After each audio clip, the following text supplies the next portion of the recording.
예, 오늘은 다시 영적 지도력을 다시 진리로 배우는 영적 지도력 11번째 시간 용서와 겸손이라는 제목으로 하나님 말씀 받겠습니다. 용서와 겸손이라는 제목으로 하나님 말씀 받겠습니다. 좌우 옆 사람과 함께 인사 나눌까요? 잘하셨습니다. 잘하셨습니다. 예, 잘하셨습니다. 우리 또 한 번 고백할까요? 당신은 하나님의 사람입니다. 당신은 하나님의 사람입니다. 예, 여러분들은 한 사람 한 사람은 하나님의 사람입니다. 아멘. 주님의 이름으로 축복하고요. 그리고 또한 주님의 이름으로 그렇게 또한 사랑합니다. 자, 오늘은 용서와 겸손이라는 주제인데요. 자, 우리가 영적 지도력을 중요시 여길 때 뭐가 가장 중요하다고 얘기했습니까? 신분과 사명. 그렇죠. 신분과 사명입니다. 오늘 신분과 사명 중에 우리가 여러 가지를 나눴고요. 온유와 또한 충성에 대해서 좀 깊이 좀 다뤘고요. 오늘은 용서와 겸손에 대해서 좀 나누려고 합니다. 자, 오늘 본문 시편 130편의 3절에 보니까 이렇게 말씀하고 있습니다. 여호와여, 주께서 재앙을 지켜보실진데 주여 누가 서리이까? 라고 합니다. 주 앞에 나갈 때 만약 주님께서 재앙을 보신다면 주 앞에 설 수 있는 사람이 얼마나 있겠습니까? 여러분 생각해 보십시오. 설만한 사람이 있을까요? 아무도 없습니다. 없어요. 아니, 아마도가 아니라 진짜 없습니다. 그러나 주님이 용서하시는 분위기에 설 수 있게 되는 겁니다. 그래서 오늘 좀 이렇게 진리로 배우는 영적 지도력에서 중요한 부분이 하나의 부분에 대해서 하나님의 성품과 어떤 우리의 모습에 대해서 좀 같이 나누고자 합니다. 자, 이 뭐라고 했어요? 우리가 설 수 있는 건 주님이 용서하신 분에게 설 수 있게 된다. 사람이 설 수 있게 된다. 그러나 때문에 5절에 나 곧 내 영혼이 여호와를 기다리며 말씀을 바라보는 것입니다. 그렇기 때문에 그렇게 바라볼 수 있다는 거죠. 여기 지금 더운데요. 안 덥나요? 아, 미안해요. 여기는 안 덥구나.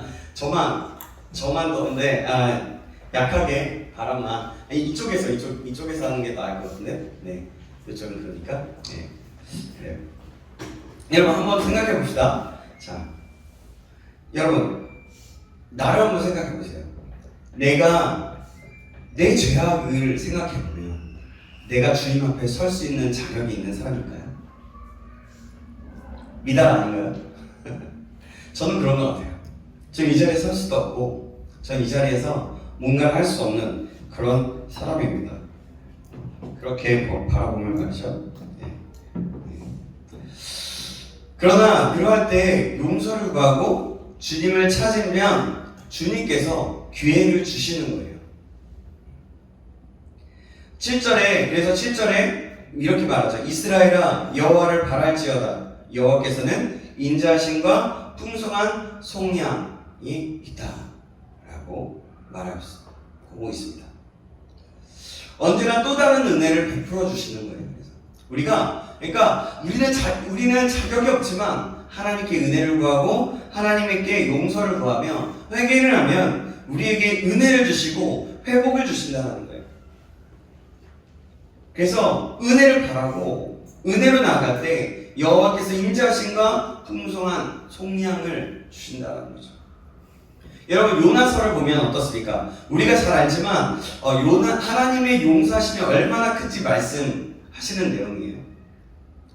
저는 그렇게 봅니다. 요나서에서 요나에게 니느웨로 하나님께 가라고 하실 때 요나는 어떻죠? 순종하지 않고 다시스로 가려고 합니다. 왜 그렇습니까? 그곳에서 죄를 회개하라고 외쳐라고 하나님이 말씀하셨거든요. 근데 니느웨의 죄가 얼마나 큰지 알리라고 하면서 외치라고 하나님이 말씀하세요. 명령하세요. 근데 요나가 가지 않는 이유가 있었어요. 뭔지 아세요?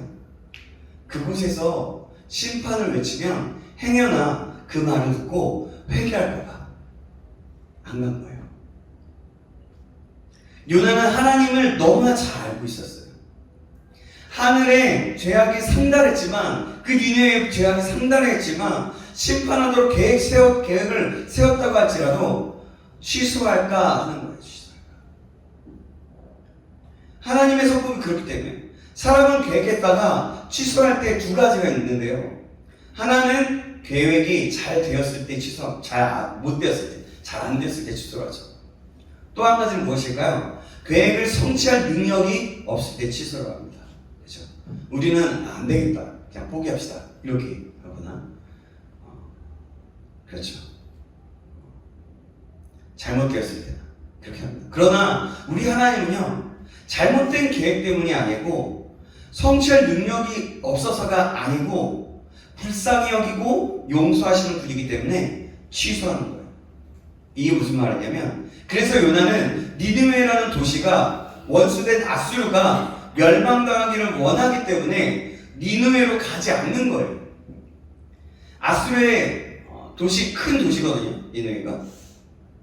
요나가 하나님의 성품을 잘 알기 때문에 용서할 것 같으니까 딴 곳으로 도망한 거예요. 그러나 하나님은 누구십니까? 계획이 우리보다, 이 세상의 어떤 것보다 크신 분이세요.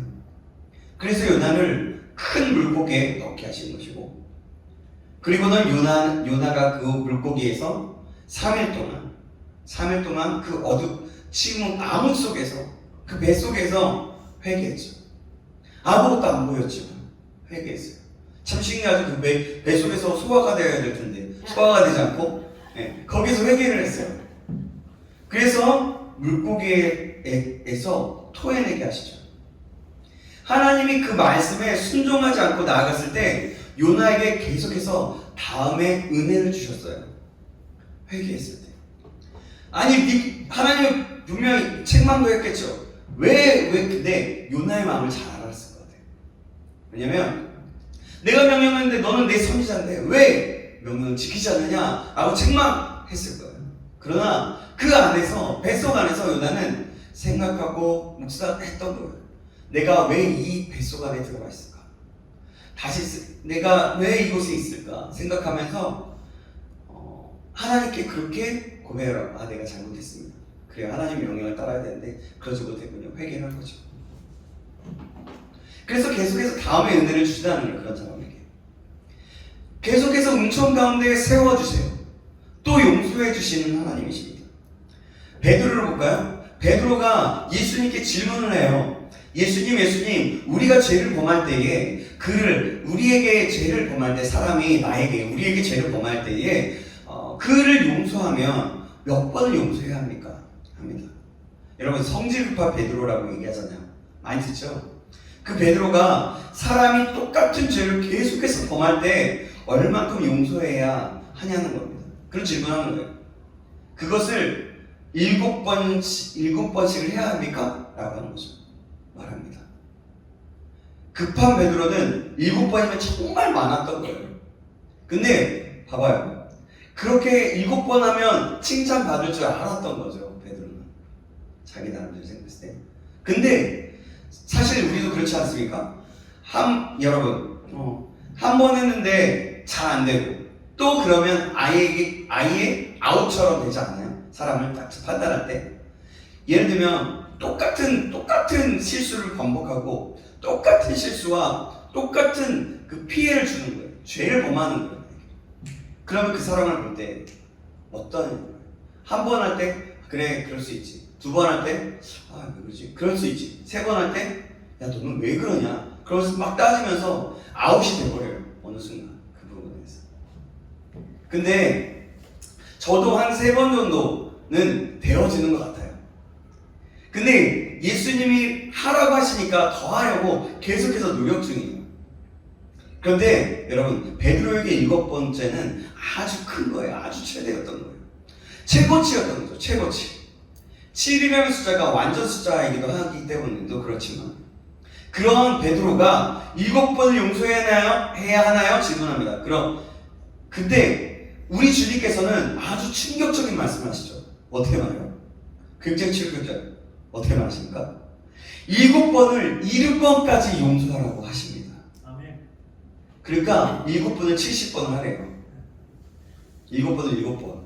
아니, 70번이 아니라 7번을 7번. 맞나? 갑자기 지금 혼동이 됐어요. 어쨌든 7번을 7번씩. 그래서 엄청나게 많은, 그러니까 아예 뭐냐면 어떻게 그래요, 여러분? 만약에 70, 그러니까 7번이라고 생각해 보세요. 그럼 49번이죠. 그러면 7번을 70번이면 몇 번이에요? 490번이잖아요. 그러니까 여러분 이 말은 뭔 말이에요? 더 용서해. 예, 이 말은 그냥 끝까지 용서해라. 아멘.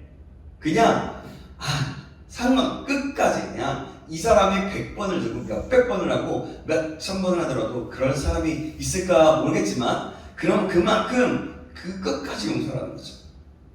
여러분 이것이 하나님의 성품입니다. 사랑하는 여러분, 하나님께서는 이런 성품을 가지고 계세요. 하나님의 용서가 어디까지인지 말할 때 니느웨 성이 악하고 악한 그 성이 회개하면 하나님의 계획을 바꾸신다. 그러니까 그들이 회개했을 때 하나님의 계획을 바꾸셨다는 거죠. 또 가장 악한 왕 아합도 여러분 용서하는 거 아십니까? 하나님께서 엘리야를 통해서 아합을 심판하기로 계획하셨어요.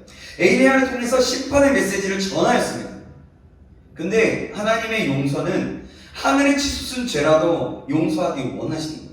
아합에 대한 심판을 계획하셨지만 아합이 그 메시지를 듣고 어떻게 하냐면 금식하고 회개하는 모습이 있었어요. 단시간이었지만요. 엘리야에게 그러는 것이죠. 그래서 아합이 겸비한 것을 보았느냐 그 아합에게 내리기로 한 심판을 그 아들에게 연기하겠다고 하십니다. 이렇게 용서할 것이다 라고 바꿨다는 거예요. 이스라엘 왕 중에 아합을 말할 때 아주 최악 중에 최악인 그런 왕으로 얘기하지 않습니까? 근데 그 왕도 회개했을 때 그때 당시에 하나님 용서해서 그 심판을 연기했다는 거죠. 그리고 여러분, 그러니까 하나님은요 그 계획을 가지고 있을지라도 회개하고 돌아오면 연기할 거라는 겁니다. 가장 악한 왕인 아합까지도 용서하시는 하나님, 가장 악한 도시 니느웨까지도 용서하시는 하나님이십니다. 원수 마귀는 행위를 가지고 다가오거든요. 근데 어떤 행위, 야 너 이런 죄 지었잖아, 이런 행위 너가 어떻게 무슨 구원을 받고 줄 수 있겠냐 라고 아주 참소하고 그러면서 그 죄 지은 것 안에서 합법적으로 하나님 앞에서 합법적으로 괴롭혀요. 그런데 하나님은요 십자가에서 이루어놓으신 용서와 은혜를 말씀하십니다. 그렇게 다 해결하셨어요. 기회를 주신다는 거예요. 돌이켜 주께로 나오게 한다는 겁니다. 깨어진 마음으로 주님께 서기를 원하는 거예요. 깨어진 마음으로 하나님 저의 죄를 용서하여 주시옵소서 라고 해서 하나님께 돌아오길 원한다는 겁니다. 그래서 여러분 우리가 죄를 지었을 때 바로 죄를 깨달았다면 바로 하나님 앞에 회개하는 것이 중요해요. 내가 무슨 회개를 해. 어떤 사람들은 예수를 믿지 않는 사람들은 이렇게 얘기하기도 해요. 내가 무슨 회개를 해. 나는 너무 많은 죄를 졌기 때문에 하나님은 나를 용서하지 않을 거야. 그래서 나는 교회를 못 나. 이렇게 얘기해요. 또 교회를 다니는 사람들까지도 어떤 사람들은 이렇게 얘기해요. 왜냐하면 하나님이 나의 이 죄는 용서하지 않을 거야. 내가 이렇게 많은 죄를 졌는데 구원받을 수 있을까? 라고 생각하는 사람들이 있어요.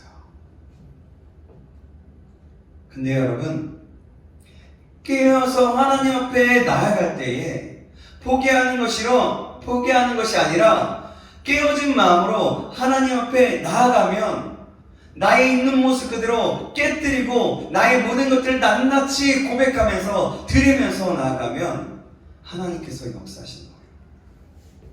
우리는 이 성품을 알고 묵상하면서 하나님께 날마다 긍휼을 구하는 자가 되어야 할 줄 믿습니다. 그래야 해서 감사하는 마음으로 날마다 나아가고 믿음으로 가야 할 줄 믿습니다. 우리는 그리고 이 성품을 배워야 해요.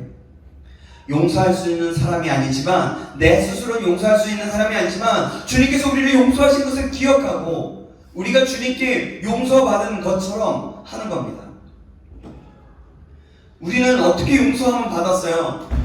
어떻게 용서함을 받았죠?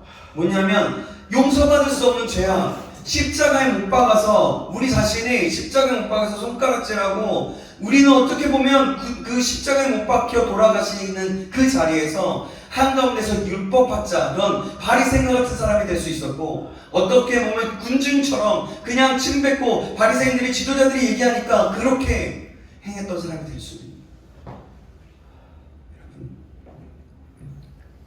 그래서 여러분, 주님께 용서받은 것을 생각하면 우리는 감사할 수밖에 없고, 그 은혜를 어떻게 갚을까? 어떻게 갚지? 생각할 수밖에 없는 거예요. 아멘. 그래서 여러분, 사람들이 예수님이 나를 그렇게 이 더럽고 추악한 나를 용서하셨는데 다른 사람을 용서하는 것이 당연하고 마땅하다라고 주님은 말씀하는 거예요. 근데요, 물론 쉽지는 않습니다. 그죠? 너무 쉽지 않아요, 용서하는 게. 가장 중요한 것은 주님의 성품에 용서가 있다는 거예요. 그리고 다시는 죄를 짓지 않으려고 하고 회개하며 나아가는 겁니다. 그리고 은혜를 구하는 겁니다. 여러분, 우리 이 사실을 기억하면서 하나님 앞에 하나님의 성품인 용서하심을 기억하고, 내 안에 나를 용서하셨던 하나님의 은혜를 기억함으로 다른 사람, 내가 있는 그곳에서 용서를 베풀고 하나님의 그 용서하시는 그 하나님의 성품에 더욱더 감사하며 은혜를 갚을 수 있는 저와 여러분에게 간절히 소망합니다. 은혜는요, 사실 은혜 갚을 수 있는 이 목숨을 바쳐서까지 죽으셨던 그 은혜를 갚기는 정말 어려워요. 그래요. 갚을 수가 없어요. 하지만 우리가 갚을 수 있는 것은 감사하면서 하는 것이고, 우리가 계속해서 주님을 잊지 않는 것이고, 그 주님을 계속해서 다른 사람에게 또 전하고 나누는 겁니다. 자, 이제는 다시 한번 우리 다윗을 한번 다시 한번 보겠습니다. 하나님께서 다윗을 쓰시는 것은 있었어요. 그게 뭐였냐면 아까 처음 부분에 얘기했는데요. 첫 번째는 온유함을 보고 쓰셨다는 것을 우리 말씀을 드렸고요. 두 번째는 충성된 다윗의 모습을 보면서 쓰셨습니다. 여러분, 그거는 나중에 온유함과 충성됨이 어떤 것인지는 나중에 여러분들 한번 그 영상을 보든지 다시 한번 여러분들이 적어놨던 필기했던 것들을 보든지 한번 보면서 대시금질 하시면 좋을 것 같고요. 이번에는 세 번째입니다. 우리 사무엘상 18장 6절에서 16절 말씀 보시겠습니다. 사무엘상 18장 6절에서 16절 말씀. 18장 6절에서 16절 말씀 찾으셨나요? 네. 제가 한 구절에 여러분이 좀 길지라도 같이 한번 읽어볼게요. 무리가 돌아올 때 곧 다윗이 블레셋 사람을 죽이고 돌아올 때에 여인들이 이스라엘 모든 성읍에서 나와서 노래하며 춤추며 소고와 경세를 하고 가지고 왕 사울을 환영하는데, 힘을 다해서 다시 한번 우리 목소리와 좀 한 목소리와 힘을 다해서 해볼까요? 시작. 17절이에요. 시작. 너희들이 노래하였는데 사울이 죽인 자는 천천히 다윗을 만만히 하는지라. 사울이 그 말에 불쾌하여 심히 노하여 이르되 다윗에게는 만만을 돌리고 내게는 천천만 돌리니 그가 더 얻을 것이 나라 말고 무엇이냐 하고, 그날로 사울이 다윗을 주목하였더라. 그 이튿날 하나님께서 부리시는 악령이 사울에게 힘있게 내리니 그가 집안에서 정신없이 떠들어대므로 다윗이 평일과 같이 손으로 수금을 타는데 그때에 사울의 손에 창이 있는지라. 그가 스스로 이르기를 내가 다윗을 벽에 박으리라 하고 사울이 그 창을 던졌으나 다윗이 그의 앞에서 두 번 피하였더라. 여호와께서 사울을 떠나 다윗과 함께 계심으로 사울이 그를 두려워한지라. 그러므로 사울이 그를 자기 곁에서 떠나게 하고 그를 천부장으로 삼으매 그가 성 앞에 출입하며 다윗이 그의 모든 일을 지혜롭게 행하니라. 여호와께서 그와 함께 계시니라. 사울은 다윗이 크게 지혜롭게 행함을 보고 그를 두려워하였으나 온 이스라엘과 유다는 다윗을 사랑하였으니 그가 자기들 앞에 출입하기 때문이었더라. 아멘. 자, 여러분, 이 장면은 뭐냐면 블레셋을 이기고 돌아오는 장면이에요. 블레셋과의 전쟁에서 이기고 다윗이 어떻게 했어요? 물맷돌을 가지고 골리앗을 쓰러뜨렸죠. 그런 후에 전쟁에서 승리하게 됐어요. 그래서 이기고 돌아올 때 문제가 생긴 거예요. 이때 일어난 일이거든요. 그럴 때 여인들이 노래를 하고 있습니다. 근데 거기서 노래의 가사가 문제가 돼요. 어떤 문제냐면 7절에 보니까 여인들의 노래로 인해서 사울은 뭐라고 얘기했냐면 천천히 다윗은 만만을 돌리는 것을 보고서 사울이 마음에 노합니다. 여인들이 뛰놀며 노래하여 이르되 사울이 죽인 자는 천천히 다윗은 만만이로다. 여러분 그러면서 그때에 사울이 뭐라고 하냐면 나라 외에 무엇이 있는가 이가 얻을 것이 더 얻을 것이 나라 외에 무엇이 있는가라고 다윗을 주목하고 경계합니다. 그것이 요점이 돼요. 그것으로 사울의 정신 이상자가 됩니다. 막 다윗을 죽이려고 하는 거예요. 자, 잠언 17장 3절 말씀 제가 읽어드릴게요. 도강이는 은을 풀무는 금을 연단하거니와 여호와는 마음을 연단하시느니라. 아멘. 은과 금을 연단하는 도구를 말씀하는데 은을 도관이고 금을 풀무로 연단한다고 합니다. 그러나 하나님은 마음을 연단하십니다. 은과 금이 이 연단한다는 것은 쓸모없는 것을 버린다는 거거든요. 은과 금을 연단한다는 것은 사람의 마음에도 찌꺼기가 있어요. 찌꺼기가 있어요. 그것을 제거하신다는 거예요. 그래서 그것이 마음을 연단한다는 겁니다. 여기서 말하는 훈련시키시고 찌꺼기를 없애는 거죠. 그렇게 마음을 연단하시는 거예요.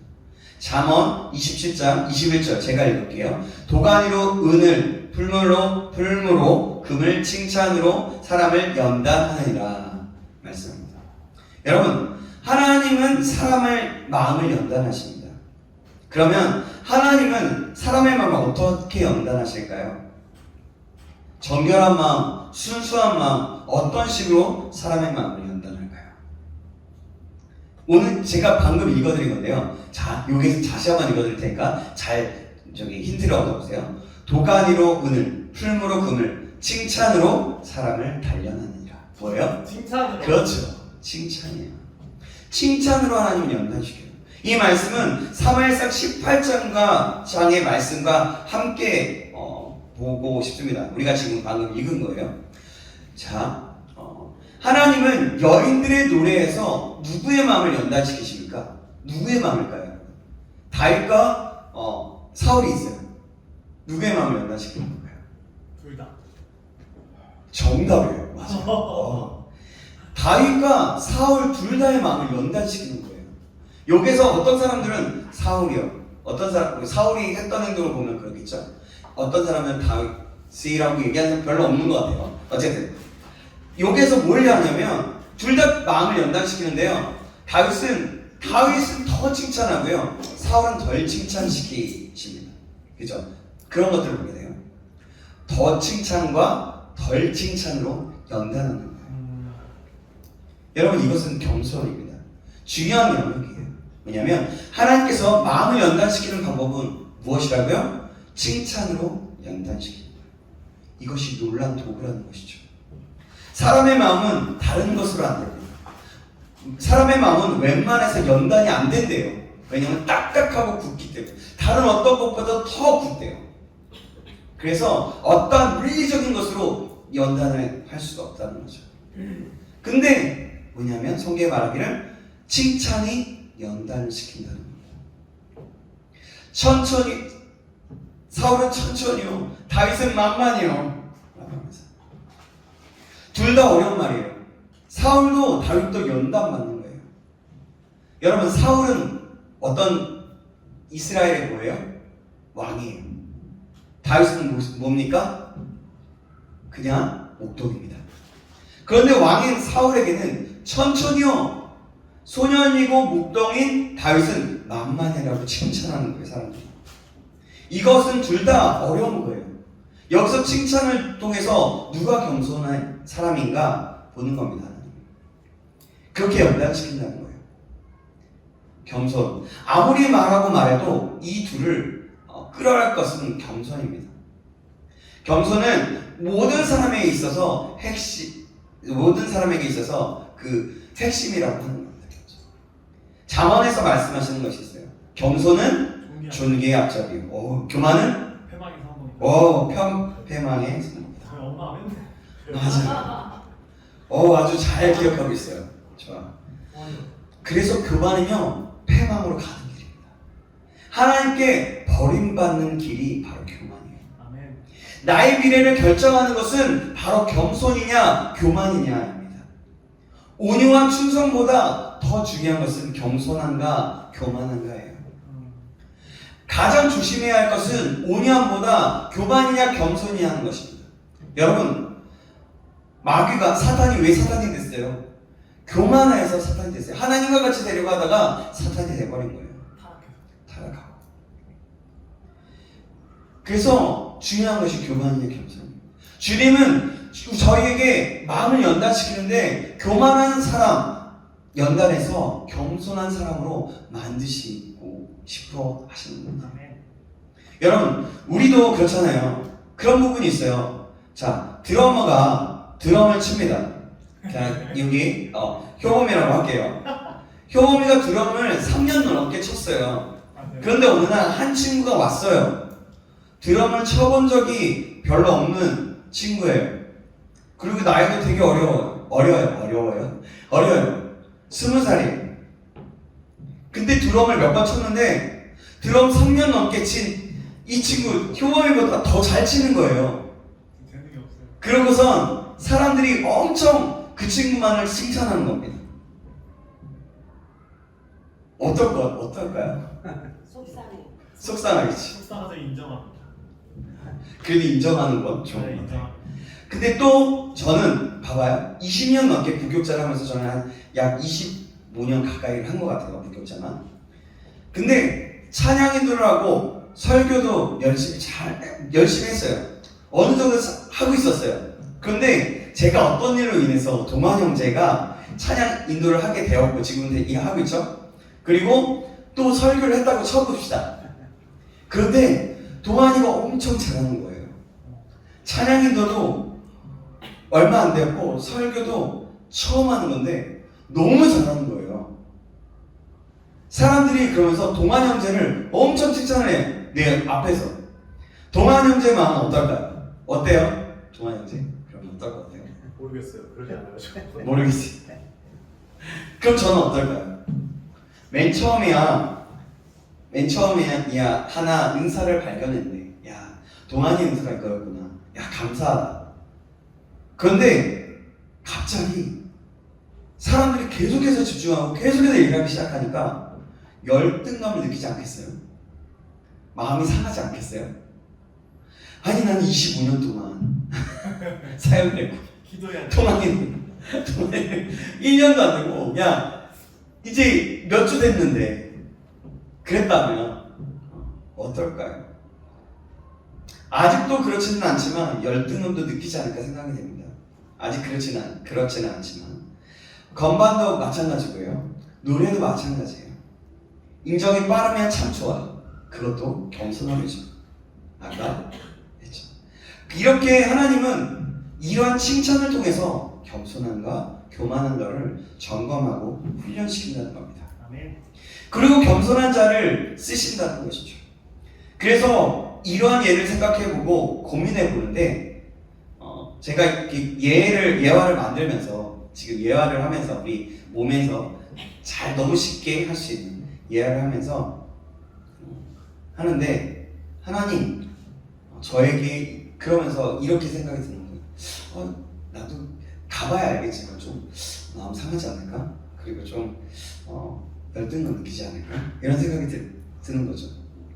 그래서 하나님 앞에 이런 기도를 했던 것 같아요. 하나님, 저에게 인정하는 마음, 겸손의 마음을 주시옵소서. 그렇게 기도하게 됐던 것 같아요. 이것이 뭐냐면 이런 것이라고 표현할 수 있는 것 같습니다.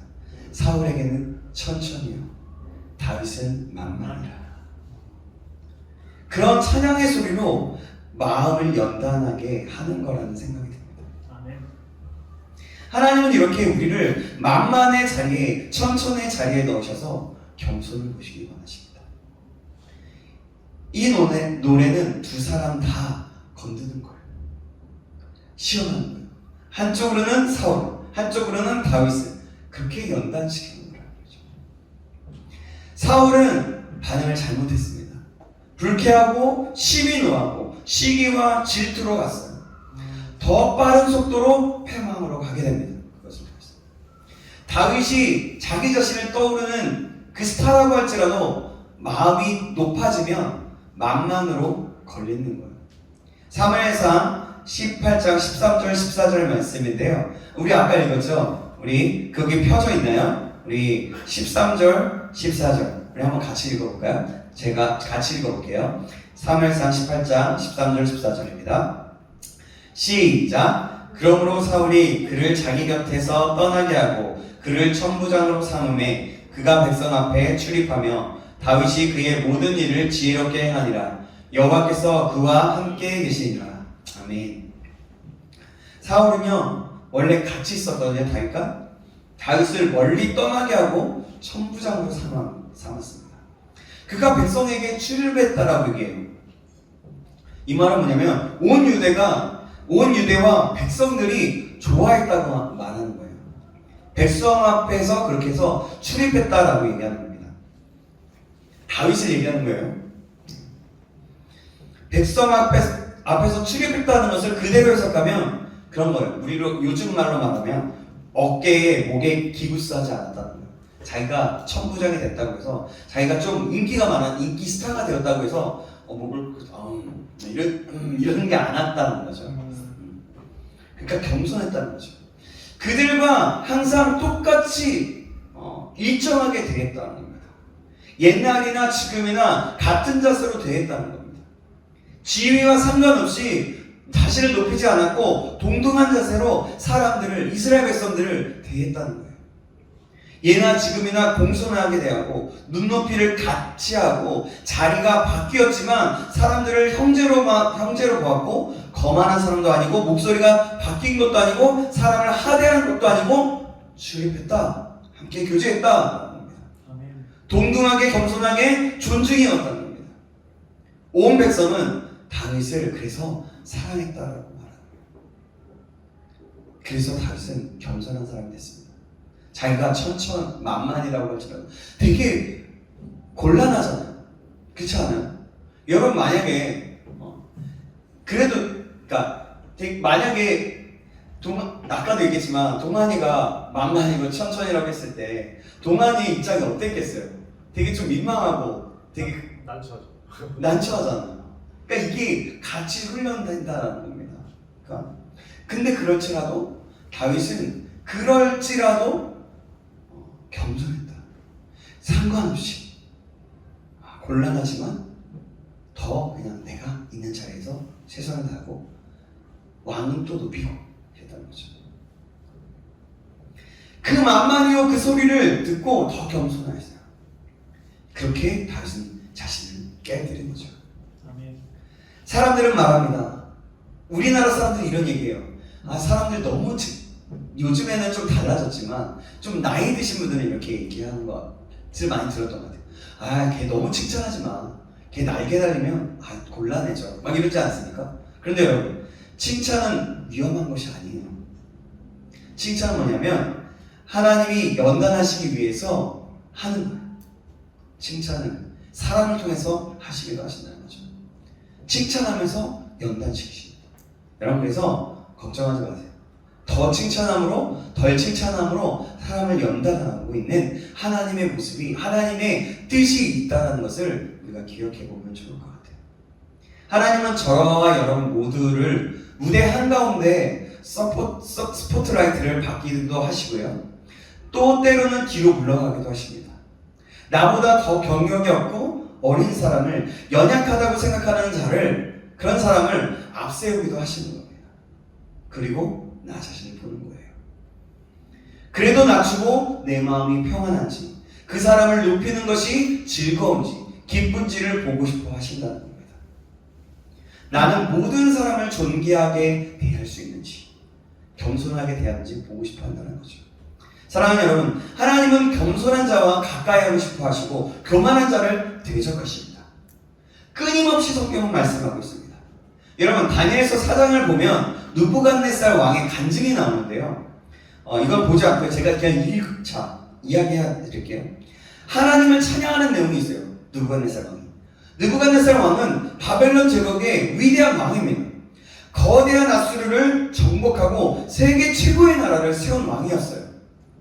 그런 왕이 돼요. 어느 날 왕은 테라스에서 바벨론 왕국을 보았습니다. 만약에 미국이 50주라고 말하면 이거 뭘 얘기하냐면 이 눈에 보이는 게 뭐냐면 그러니까 그들의 영토를 보면 인도에서 아프리카 북부까지 차지했었어요.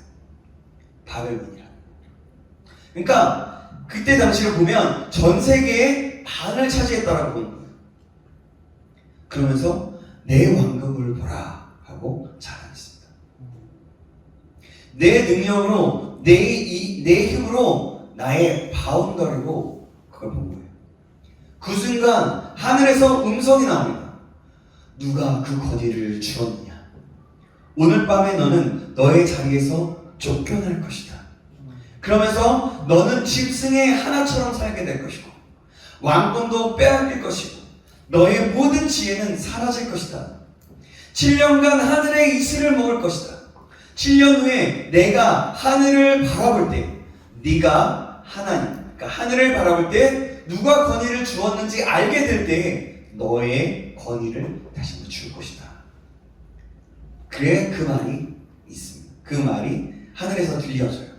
그런데 그것은 실제적으로 7년 동안 말씀하신 대로 손톱이 길어지고 풀과 이슬을 먹고 살다가 하늘을 바라보는 순간 권위가 어디에서 오는지 누가 왕인지 알았던 순간 지혜가 회복되고 왕권이 회복되어지는 역사가 실제적으로 일어납니다. 모든 것의 왕은 하나님이시고 하나님만 찬양하라 라고 하는 그 모습이 다니엘서 4장의 내용이에요. 지금 얘기했던 내용. 여러분, 교만하면 성경은 얘기해요. 교만하면 빼앗기고 패망의 성공이 되고요. 교만하면 빼앗기고 미치게 되는 거예요.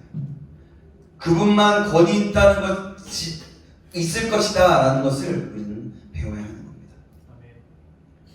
이건 모두에게 너무 중요한 거예요. 그것이 인정될 때에 신앙이 시작되는 거예요. 하나님은 왕이시고 모든 것의 주관자가 되신다는 것을 알 때에 그것이 바로 신앙의 시작이 되는 거예요. 겸손은 그리고 자기 자신이 누구인지 알아야 합니다. 자기 자리에 있는 것이 겸손인 거예요. 겸손은 그거예요. 그러니까 자기 자리를 잘 지킬 수 있는 사람이 정말 겸손한 거예요. 자기가 하나님을 경배할 때 자기 자리를 찾게 됩니다. 여러분, 한 예를 들게요. 이 예를 들고 어느 정도 하고 말씀을 맺으려고 하는데요. 캐트린 쿨만이라는 여성이 있었습니다. 그분은 그 목사님이 그분이 집회를 할 때마다 놀라운 일이 일어나는 거예요.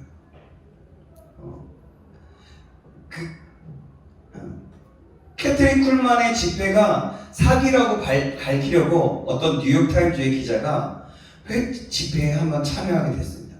그런데 그러려고 왔는데 어떻게 되냐면 그 집회를 참여하면서 예수님을 경험하게 된 거예요. 예수님을 만난 거예요. 그리고 깊은 감동을 하면서 그는 글을 워낙 잘 써서 캐트린 쿨만의 옆에서 그의 자서전을 쓰는데 그분이 지금 버킹엄 목사님이었어요. 그러니까 그분이 그 기자가 기적의 종, 신유의 종 캐트린 쿨만이라는 책을 쓰게 됩니다. 이 부분은 좀 우리 합동 측에서 좀 조심스러운 부분이긴 하지만, 그러니까 이분이 얼마나 겸손한지에 대해서 좀 얘기하고 싶어서 이분이 어떤 그 모습이 얘기하고 싶어서 말씀드리는 겁니다. 그가 글을 자세히 기록했는데 어마어마한 역사가 그 집회 때마다 나타나게 되는 것을 봅니다. 그것에서 치료함 받은 사람의 대부분은 어떠냐면 주치의가 의학적으로 치료되기는 거의 불가능한 사람들이었다고 해요. 그런데 그 일들을 하면서 어떠냐면 하나님이 하셨습니다 하는 증거만은 나오게 됐던 거예요. 모든 집회가 끝난 후에 캐트리 쿨만이 사라졌습니다. 어디로 갔나 했더니 찾아봤더니 무대 뒤에 있었던 거예요. 집회 후에 무대 뒤에서 어떤 모습을 하고 있었냐면 간절하게 눈물을 흘리면서 기도하고 있었대요. 전심으로 그렇게 기도하고 있었대요. 기도의 내용은 이거였답니다. 주 예수님, 주님만으로 홀로 영광 받으시옵소서. 행여라도 내가 했다 할까 겁나한다는 겁니다. 기분 좋아하면서 오늘은 무슨 기적이 일어났지? 숫자는 이렇게 나은 사람은 몇 명이었지? 무슨 일이 이런 것으로 생각한 것이 아니라 무슨 일이 일어났지? 이런 것으로 생각한 것이 아니라 주 앞에 납작 엎드려서 전심으로 모든 영광은 주님께만 높임을 받으시옵소서 라고 하고 기도했던 거예요. 그래서 그는 교만함이 조금도 없도록 철저하게 주님만 영광 받으시는 분이셨던 거예요. 그렇게 영광을 돌렸던 겁니다. 사랑하는 여러분, 하나님은 그런 사람을 쓰십니다. 그렇게 하나님께만 영광을 돌리는 사람. 내가 했어.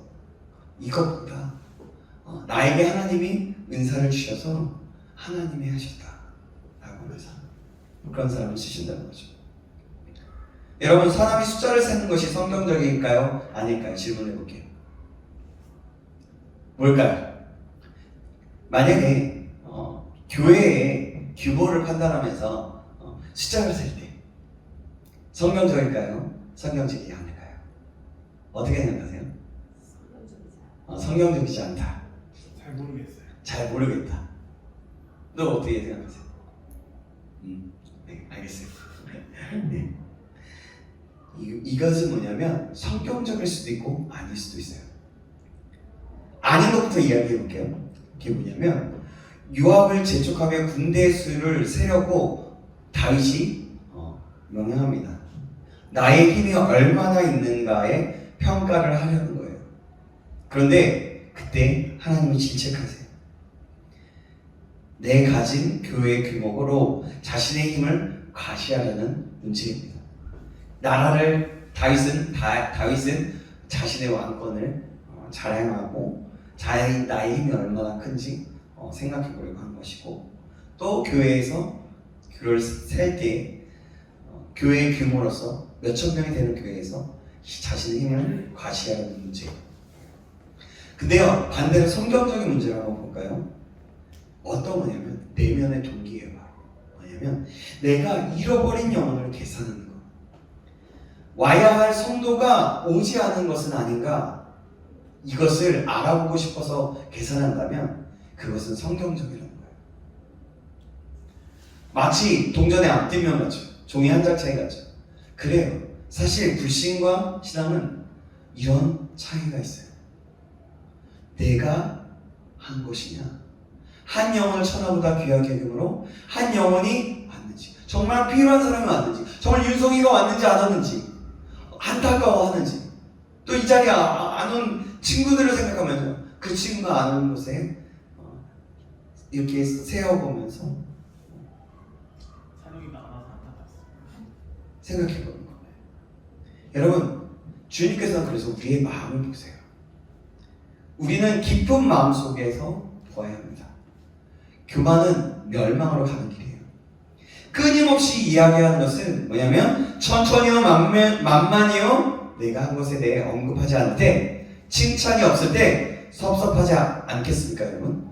기분 나쁘고 불쾌하죠. 여러분, 그러나 기억하세요. 하나님은 칭찬으로 다시 한번 연단한다는 거. 아멘. 그리고 덜 칭찬해도 연단하십니다. 언급하지 않는 것으로도 연단하세요. 누구를 막 칭찬하는데 칭찬하다가 한 사람은 그냥 여기서 가만히 이렇게 칭찬을 보고 듣는 거예요. 그때 가만히 있는 사람의 모습과 마음을 또 보신다는 거죠.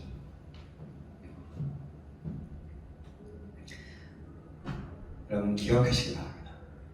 이렇게 하나님은 문제를 터치하십니다. 이것으로 내가 쓸 사람인가, 아니면 여기까지인가 보는 거예요. 훨씬 더 성령의 기름을 부어주시기를 하나님은 원하세요. 그러려면 어떻게 해야 됩니까? 겸손해야 되는 거예요. 그래야 쓰임 받을 수 있어요. 칭찬받을 때가 있죠. 그때 주님이 기뻐하시는 사람이 되어야 합니다. 모든 사람에게 칭찬받을 때 별거 아닙니다. 이래야 합니까? 아니에요. 그럴 때 칭찬할 때는 겸손하게, 이게 겸손이에요. 감사합니다 라고 하는 거, 이것도 겸손이에요. 근데 아까 제가 얘기했던 거예요. 감사합니다라고 하면서 끝나면 내가 영광을 받는 것이고, 근데 이 모든 것은 주님이 은사로 주셨어요. 주님이 나에게 주신 은혜예요. 그래서 주님이 할 수 있는 능력을 주셨기 때문에 제가 이렇게 할 수 있었던 거예요. 이게 하나님께서 하신 겁니다. 결국엔 이렇게 우리는 기도해야 된다는 거죠. 여러분, 그것이 겸손한 거예요. 그걸 받고 아니에요 이거 말고 인정하지 않는 거 말고, 누가 칭찬할 때 우리나라는 미덕으로 아닙니다 이렇게 얘기하잖아요. 근데 그게 아니라 진짜 겸손은 그걸 하는 거예요. 그것에 겸허히 받아들이면서 감사합니다. 하나님께서 은혜를 주셔서 제가 이렇게 할 수 있었어요. 하나님께서 하신 겁니다. 이것이 진짜 겸손이라는 거죠. 그렇게 바로 우리 모두가 기도할 수 있는, 주님 앞에 엎드려야 할 수 있는 저와 여러분들에게 가질 소망입니다. 그렇게 주님 앞에 엎드리는 거예요. 인정하되 그렇게 기도하는 겁니다. 이것이 진짜 겸손인 거예요. 여러분, 이 사실을 기억함으로 우리가 꼭 하나님께서 오늘 말씀의 메시지를 들을 수 있기를 주님의 이름으로 축원합니다. 예수 하나님의 성품이 용서, 그리고 또한 우리에게 그 용서함이 우리의 삶 가운데, 하나님의 용서함이 우리 가운데 넘쳐나고 나의 삶 가운데 내가 있는 곳에 또한 용서함으로, 또한 겸손함, 교만이 아닌 겸손함으로 나아가 쓰임받고 주님 앞에 영광을 드릴 수 있는 그런 이 세상에서 영적 지도력을 바랄 수 있는 저와 여러분에게 주님의 이름을 축원합니다. 기도하겠습니다. 살아계신 하나님 아버지, 감사합니다. 오늘 말씀을 통하여서 아버지 용서와 겸손 이라는 주제로 하나님 말씀 받았습니다. 큰 제목으로 진리로 배우는 영적 지도력이라는 주제를 가지고 나왔는데요. 하나님, 우리가 오늘 말씀을 들었던 것 기억하고 하나님의 성품인 용서함과 또 아버지 겸손함을 가질 수 있는, 그래서 하나님을 찾으시고 하나님이 이 시대에 쓸 수 있는 그런 사람 될 수 있도록 인도하시며 붙잡아 주시옵소서. 인도하시는 하나님 기대합니다. 살아계신 예수님의 이름으로 기도합니다. 아멘.